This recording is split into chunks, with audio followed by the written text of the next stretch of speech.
Hello बच्चों। Class 11th की physics में इस समय हम सब लोग थर्मोडायनेमिक्स नाम का चैप्टर पढ़ रहे हैं और आज हम सब लोग इस चैप्टर के थर्ड लेक्चर में पढ़ेंगे निकाय की आंतरिक ऊर्जा, आंतरिक ऊर्जा में परिवर्तन, दैनिक जीवन में इसका यूज कहाँ पर होता है और साथ ही साथ ऊष्मागतिकी का प्रथम नियम और उसके यूजेस क्या है। तो आप सभी बच्चों का हमारे अपनी प्यारे से यूट्यूब चैनल आदर्श बालाजी सॉल्यूशन पर स्वागत है। शुरू करते हैं। निकाय की आंतरिक ऊर्जा, जैसे हम एक बीकर में पानी ले लें तो पानी हो गया निकाय, उसके चारों ओर हो गया परिवेश। तो उस पानी के अंदर की जो ऊर्जा होती है वही उसकी कहलाती है आंतरिक ऊर्जा, क्योंकि वो पानी निकाय हो गया। ठीक, तो वो निकाय की आंतरिक ऊर्जा कहलाएगी। तो किसी ऊष्मागतिक निकाय में अणुओं की गति तथा संरचना, ठीक है, संरचना मतलब उनके बीच कार्यरत बल के कारण जो ऊर्जा निहित होती है उसे निकाय की आंतरिक ऊर्जा कहते हैं। इसका एसआई मात्रक जूल होता है। आंतरिक ऊर्जा दो प्रकार की होती है। निकाय के अंदर यानी पानी के अंदर दो तरीके की ऊर्जाएं होती है। सबसे पहली जो ऊर्जा है वो गति के कारण और दूसरी संरचना के कारण। तो संरचना के कारण जो ऊर्जा होती है उसको कहते हैं आंतरिक स्थितिज ऊर्जा। इसको हम लिखते हैं यू पोटेंशियल, उसको यू से लिखते हैं तो यू पी लिख दिया गया, यानी पोटेंशियल इंटरनल एनर्जी। ठीक है, यह अणुओं की स्थिति में उनके मध्य कार्यरत अंतरा अणु बलों के कारण होती है। यानी वस्तु जो हमने ली है पानी, उसके कण कितनी दूरी पर है, वो दूरी कुछ दूरी पर अगर है तो वो बल कितना लगा रहे हैं एक दूसरे पर। ठीक है, तो किसी पदार्थ के जब खुद के अणु एक दूसरे पर बल लगाते हैं वो कहलाते हैं अंतरा अणु बल। ठीक है, खास बात यह है कि इसकी ऊर्जा होती है ऋणात्मक। इसकी ऊर्जा हमेशा कैसी होती है, ऋणात्मक। तभी तो ऋणात्मक होती है, तभी तो वो चिपके हुए रहते हैं। और जैसे ही ये ऊर्जा उसको देंगे तो वो कण क्या होंगे, दूर दूर जाएंगे। ठीक है, ऋणात्मक है। कोई चीज अगर व्यक्ति है उधार कहीं से ले लेगा खूब ज्यादा, तो क्या वो बाहर निकल पाएगा? नहीं, वो स्थायी हो जाएगा। लेकिन जैसे उसको रुपए मिलेंगे वो क्या होगा, वो भागने लगेंगे, यानी दूर दूर होते जाएंगे। ठीक है, आंतरिक गतिज ऊर्जा दूसरी होती है। यह अणुओं की गति के कारण होती है। जब पानी लेते हैं एक ग्लास में तो पानी के कण गति करते रहते हैं। समझ में आ रही बात भाई? ये चीज हमने बताया भी है, ये 9th में भी आप लोगों ने पढ़ा होगा कि गैसों की जो गतिज ऊर्जा होती है वो ज्यादा होती है। गैस के अणु भागते रहते हैं। फिर गतिज ऊर्जा द्रव के कण भी भागते रहते हैं, गति करते रहते हैं। ठोस की सबसे कम होती है, मतलब नगण्य होती, कहने का मतलब। और ये डिपेंड किस पर करता है, ताप पर। गतिज ऊर्जा का मतलब ताप ही होता है। ताप जो होता है वो गतिज ऊर्जा की माप के बारे में बताता है। तापमान अगर ज़्यादा है तो जाहिर सी बात, किसी भी चीज़ को गर्म करेंगे तो वो भागेगा। तो तापमान बढ़ाएंगे तो उसकी गतिज ऊर्जा भी बढ़ेगी किसी भी निकाय की, और गतिज ऊर्जा बढ़ी तो साथ ही साथ उस निकाय की आंतरिक ऊर्जा भी बढ़ेगी, क्योंकि गतिज ऊर्जा और स्थितिज ऊर्जा का योग ही क्या होता है, आंतरिक ऊर्जा।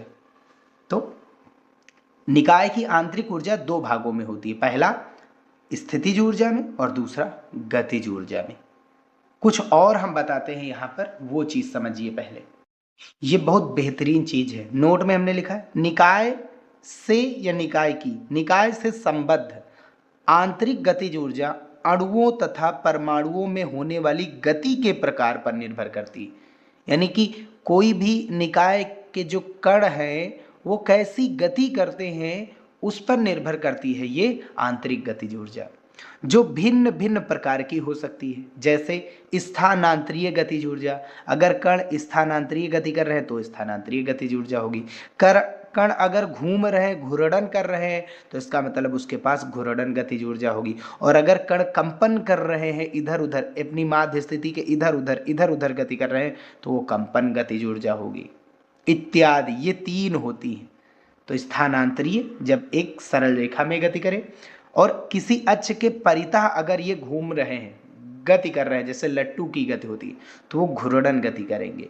और कंपन गति मतलब अपनी माध्य स्थिति के इधर उधर, अपनी माध्य स्थिति के इधर उधर गति करें तो वो कंपनिक गति होती है। तो गतिज ऊर्जा इन्हीं 3 रूपों में होती है। पहली आपकी होती है ट्रांसलेशनल मतलब स्थानांतरीय गति, रोटेटरी यानी कि घूर्णन गति, और तीसरी वाइब्रेटरी मतलब काल्पनिक गति, जिसको दोलन गति भी कहते हैं। ठीक है, इन तीनों गतियों के कारण जो ऊर्जा होती है उसको कहा जाता है गतिज ऊर्जा। गति के कारण है ना, और क्योंकि ये आंतरिक ऊर्जा है तो ये आंतरिक गतिज ऊर्जा हो गई। तो आंतरिक गतिज ऊर्जा इन्हीं के रूप में होती है। ठीक है, अब यह निकाय की संरचना पर निर्भर करता है। अब निकाय की संरचना पर निर्भर करता है कि वो कौन सी गति उसमें विद्यमान कर पा रहा है। भाई संरचना ही बताएगा कि उसमें कौन सी गति हो सकती है। ठीक है भैया, तो ये चीज याद रखिए, आंतरिक ऊर्जा मतलब कोई भी निकाय के अंदर जो कण हैं वो एक दूसरे पर कितना बल लगाते हैं और साथ ही साथ वो गति कर रहे हैं, इसी के बारे में बताता है। किसी भी निकाय के अंदर के अणुओं के पास जो ऊर्जा होती है वही उस निकाय की आंतरिक ऊर्जा कहलाती है। हम कुछ एग्जाम्पल लेते हैं। पानी को गर्म करने पर उसके अणु तेजी से गति करने लगते हैं। ठीक है भाई, अच्छी सी बात। तेजी से गति करेंगे तो इसका मतलब पानी की गतिज ऊर्जा बढ़ रही है। गतिज ऊर्जा बढ़ रही तो जाहिर सी बात उसकी आंतरिक ऊर्जा भी बढ़ती है। ठीक, पानी को ठंडा करने पर अणु धीमे हो जाते हैं। धीमे क्यों हो जाते हैं? क्योंकि पानी को ठंडा करेंगे तो बर्फ बन जाएगा। बर्फ कब बनेगा? जब कण पास पास आ जाएंगे। पास पास आ जाएंगे तो वहां पर स्थितिज ऊर्जा बढ़ती है, और जब स्थितिज ऊर्जा बढ़ेगी तो जाहिर सी बात गतिज ऊर्जा घटेगी, और गतिज ऊर्जा घट रही है तो जाहिर सी बात है आंतरिक ऊर्जा घटेगी। ठीक है, सिकुड़ जाने का मतलब आंतरिक ऊर्जा घटती है, फैलने का मतलब बढ़ रही है। ठीक है भैया, अब आगे बढ़ते हैं। जब बर्फ पिघलती है तो वह ऊष्मा अवशोषित करती है। भाई बर्फ तभी पिघलेगी जब उसको ऊष्मा मिलेगी, वो ऊष्मा अवशोषित करेगी, अतः इसकी आंतरिक ऊर्जा में वृद्धि होगी। भाई उसने ग्रहण की ना ऊष्मा, ऊष्मा ग्रहण करेगा तो उसकी आंतरिक ऊर्जा बढ़ेगी। अब आंतरिक ऊर्जा में परिवर्तन क्या होता है वो चीज हम सब लोग पढ़ेंगे। ठीक है, आंतरिक ऊर्जा में परिवर्तन, जब किसी निकाय की अवस्था परिवर्तित होती है। समझिए बात, अवस्था परिवर्तन मतलब ठोस से द्रव, द्रव से गैस, ठोस से गैस, गैस से द्रव, द्रव से ठोस, गैस से ठोस, ये अवस्था परिवर्तन है। ठीक है, तो तापमान, आयतन व दाब बदल जाते हैं, यानी इन तीनों में से एक कोई चीज बदल जाता है, ये चीज क्लियर मानिए, जिससे निकाय की आंतरिक ऊर्जा में परिवर्तन आ जाता है। ताप बदलेगा तो यानी गतिज ऊर्जा जो है बदल गई। आयतन बदल रहा है या दाब बदल रहा है तो इसका मतलब उसकी स्थितिज ऊर्जा बदल रही है। आयतन मतलब अगर वो फैल रही है गैस तो जाहिर सी बात है फैल रही तो आंतरिक ऊर्जा जो उसकी है या अंदर की जो स्थितिज ऊर्जा है वो घटेगी, और सिकुड़ रही तो बढ़ेगी। सिकुड़ेगी तो कण पास पास आएंगे तो ज्यादा बल लगाएंगे, कण दूर दूर जाएंगे तो कम बल लगाएंगे। कण पास पास रहेंगे तो दाब ज्यादा रहेगा, दूर दूर चले जाएंगे तो दाब कम हो जाएगा। समझ में आ रही बात ना? तो ये चीज याद रखिए, जब किसी निकाय की अवस्था परिवर्तित होती है तो तापमान, आयतन व दाब बदल जाते हैं, जिससे निकाय की आंतरिक ऊर्जा में परिवर्तन आ जाता है। ठीक, इनके बदलने से ऊर्जा इनके अंदर की बदलती है, और ऊर्जा इनके अंदर की बदली तो आंतरिक ऊर्जा भी जाहिर सी बात बदलेगी। तो डेल्टा U बराबर U2 माइनस U1। कारण क्या होता है कि ये बदलती है? ऊष्मा देने या लेने से। अगर किसी निकाय को हम ऊष्मा देंगे तो जाहिर सी बात है उसके कण दूर दूर जाएंगे, तेजी से गति करेंगे, और उससे ऊर्जा लेंगे तो उसके कण पास पास आ जाएंगे, धीमे धीमे गति करेंगे यानी सिकुड़ जाएगा वो। ऊष्मा देंगे तो वो फैलेगा, ऊष्मा लेंगे तो वो सिकुड़ जाएगा। यानी कण दूर दूर गए, पास पास आए, कहने का मतलब यही तो है ना। कण दूर दूर गए या पास पास आए, ऊर्जा बदली कि नहीं बदली? और ऊर्जा बदली तो आंतरिक ऊर्जा भी बदलेगी। दूसरा, कार्य करने या कराने पर। अगर हम निकाय पर कार्य करें, निकाय पर कार्य करने का मतलब है एक आप गुब्बारे में पानी भर दीजिए, उसको सिकोड़िए, तो उस पर हमने कार्य किया। अब वो फैल रहा है पानी भरने पर, यानी उसने कार्य किया, तो इससे भी उसकी ऊर्जा में परिवर्तन आता है। इतनी बात क्लियर है भैया? तो ये था। अब आगे बढ़ते हैं ऊष्मा गति का प्रथम। ये बहुत बेहतरीन चीज है, ये केमिस्ट्री में भी है, फिजिक्स में भी है, तो कायदे से पढ़िए इसको। ऊष्मागतिकी का प्रथम नियम, फर्स्ट लॉ ऑफ थर्मोडायनेमिक्स। इस नियमानुसार किसी ऊष्मागतिक निकाय को दी गई ऊष्मा, कोई एक निकाय है, उसको हम जो भी ऊष्मा देते हैं वो दो भागों में बढ़ जाती है।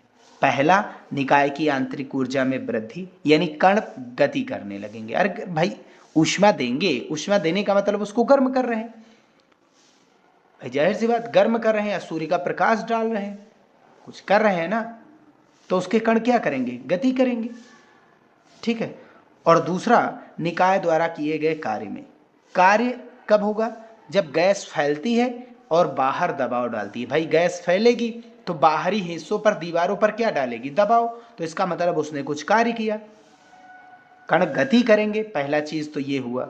दूसरा, गति करेंगे तो वो फैलेंगे, फैलेंगे तो दबाव डालेंगे बर्तनों पर जिसमें वो रखे जाएंगे, ठीक। तो ऊष्मा, दी गई ऊष्मा ये दो भागों में बढ़ती है। पहला, आंतरिक ऊर्जा में वृद्धि होती है, और दूसरा, निकाय द्वारा किया गया कार्य, यानी गैस के अणु खुद कार्य किए हैं, और जब खुद कार्य करेंगे तो W+, और जब हम, ठीक है भाई, उसने कार्य किया तो इसका मतलब उसको पूरी ऊष्मा नहीं मिल पा रही है, कुछ उसकी आंतरिक ऊर्जा घट रही है, क्योंकि यहां निकाय द्वारा कार्य किया गया है, यानी तुमने ऊष्मा दी तो कुछ कार्य में चली गई और जो बची है वो आंतरिक ऊर्जा में गई, ठीक। अगर कार्य में ना जाती तो पूरी की पूरी ऊष्मा किसको जाती, आंतरिक ऊर्जा में वृद्धि करती, कार्य में जाती ही नहीं, ठीक है। तो Q बराबर डेल्टा U प्लस W, ये क्यों दो भागों में बढ़ती है, डेल्टा U प्लस W, आंतरिक ऊर्जा में वृद्धि तथा किए गए कार्य द्वारा। किसके द्वारा, निकाय द्वारा, ठीक। अगर W+ है तो कार्य निकाय द्वारा किया गया, अगर W- है तो कार्य निकाय पर किया गया है। यदि कार्य निकाय पर किया जाए, कार्य हम निकाय पर करें तो दो रूप हैं इसके, ध्यान से समझना। निकाय पर कार्य करेंगे तो जाहिर सी बात है कार्य हम लोग करेंगे, तो जाहिर सी बात वो कार्य किस में जाएगा, W में। भाई उसको दो तरीके की ऊष्मा मिलेगी आंतरिक ऊर्जा को, पहली उसको जो दी जा रही है वो ऊष्मा क्यों, और दूसरी जो हमने कार्य किया है। ऊष्मा दो तरीकों से दे सकते हैं, या तो कार्य करके और या तो तापमान बढ़ा करके। तो यहाँ W अगर निकाय पर कार्य किया जाएगा तो W-, निकाय द्वारा किया जाएगा कार्य तो W+। तो अब आंतरिक ऊर्जा बढ़ेगी, अब देखिए मनो घट बढ़ेगी कैसे, ये W इधर माइनस, इधर गया तो प्लस, तो डेल्टा U का मान अब कितना हो गया, Q + W। क्लियर है बात। यहाँ डेल्टा U का मान क्या था, Q - W, यानी घट रहा था, यहाँ W बढ़ रहा है, यानी जो ऊष्मा मिल रही उसको तो मिल ही रही है, साथ ही साथ हमारे कार्य के कारण भी तो उसको ऊर्जा मिल रही है। क्लियर बात। अगर हम बाहर से कार्य करेंगे निकाय पर तो जाहिर सी बात उसके कण क्या आएंगे, पास पास आएंगे, तो आंतरिक ऊर्जा क्या होगी, उसकी बढ़ेगी। भाई कोई ना कोई ऊर्जा परिवर्तित होगी तो उसकी आंतरिक ऊर्जा में परिवर्तन आएगा, ठीक। तो ये चीज याद रखिए, अगर W+ है तो आंतरिक ऊर्जा, भाई अगर निकाय कार्य करेगा, गैस के अणु कार्य करेंगे तो उसको पूरी ऊर्जा मिलेगी नहीं, यानी आंतरिक ऊर्जा वहां घटेगी। और अगर हम कार्य करेंगे निकाय पर तो उसको ऊष्मा भी मिल रही है और हमारे कार्य के कारण भी उसको ऊर्जा मिल रही है, यानी दो ऊर्जाएं उसको मिलेंगी, यहाँ आंतरिक ऊर्जा बढ़ती है। आंतरिक ऊर्जा बढ़ती है मतलब आयतन सिकुड़ता है, आयतन सिकुड़ रहा कि नहीं सिकुड़ रहा, और जब आयतन घटता है तो कार्य माइनस में आता है, ये चीज हम सब लोग जानते ही हैं। W = P डेल्टा V के हिसाब से यह नियम ऊष्मा व कार्य को आपस में परिवर्तित होने को प्रदर्शित करता है, ऊष्मा को कार्य में और कार्य को ऊष्मा में परिवर्तित करता है, जो सभी निकायों पर लागू होता है। यह नियम सभी निकायों पर, खुला निकाय, बंद निकाय, विलगित निकाय, सभी पर लागू होता है। यह नियम ऊर्जा संरक्षण के नियम का पालन भी करता है, इसके नियम पर आधारित भी ऊर्जा हानि नहीं होती, जितनी ऊर्जा दी जाती है वो पूरी की पूरी ऊर्जा आंतरिक ऊर्जा में वृद्धि और निकाय द्वारा किए गए कार्य में परिवर्तित हो जाती है, ठीक। यह केवल परिमाण को बताता है, दिशा को नहीं। ये नियम केवल परिमाण को बताता है, ऊष्मा दी गई है इसके बारे में बताता है, ठीक है। इसके एग्जाम्पल, जैसे एग्जाम्पल है इसका स्टीम इंजन यानी भाप इंजन। भाप इंजन क्या होता है, भाप इंजन में पानी को हम क्या करते हैं, गर्म करते हैं, और वो गर्म पानी किस में चला जाता है, यांत्रिक कार्य में। जो भाप इंजन होता है वो ऊष्मा को यांत्रिक कार्य में यानी कार्य में बदलता है। यांत्रिक कार्य मतलब उसको गतिज ऊर्जा कराता है, दौड़ाता है। जैसे वाहन का इंजन क्या करता है, उसके अंदर पेट्रोल डीजल डालेंगे तो वो गति करता है, गति करता है यानी कि मतलब यांत्रिक कार्य करता है। प्रशीतक यानी फ्रिज जानते हैं ना, जो घर में हम यूज करते हैं, उसमें विद्युत ऊर्जा की सप्लाई देते हैं। वो विद्युत ऊर्जा करती क्या है, किसमें चेंज होती है, परिवर्तित होती है, ऊष्मा को ठंडे भाग से बाहर निकालने में। जो ऊष्मा होती है उसको ठंडे भाग से बाहर निकालता है, ठीक है, ये काम करता है फ्रिज। मानव शरीर, हमारा शरीर क्या होता है, हम जब भोजन खाते हैं तो भोजन में कौन सी ऊर्जा है, रासायनिक ऊर्जा। भोजन खाते हैं तो दो चीजें होती है, हम कार्य करते हैं, साथ ही साथ कार्य करेंगे तो ऊष्मा का भी उत्सर्जन होता है। तो भोजन की रासायनिक ऊर्जा दो भागों में व्यय होती है, मनुष्य दो भागों में व्यय करता है, कार्य और ऊष्मा में। इसका अवकलन रूप देख लीजिए। अवकलन मतलब जब चीजें बहुत छोटी छोटी हो तो वहां अवकलन का यूज करते हैं, यानी हम ऊष्मा थोड़ी दें, किसी भी चीज को छोटा बनाना तो हमने कई बार बताया आगे डी जोड़ दीजिए, तो आंतरिक ऊर्जा में परिवर्तन भी छोटा होगा, यानी आगे डी जोड़ दीजिए यू में।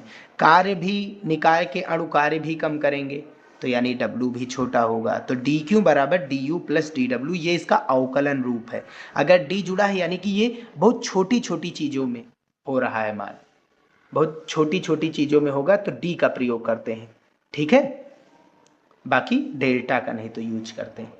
तो ये इसका अवकलन रूप हुआ। अब नेक्स्ट वीडियो में हम सब लोग इसके अनुप्रयोग पढ़ेंगे, और वो अनुप्रयोग हम जाने अनजाने में पढ़ चुके हैं, यहाँ पर उसका यूज करेंगे, पहला नियम ऊष्मागतिकी का।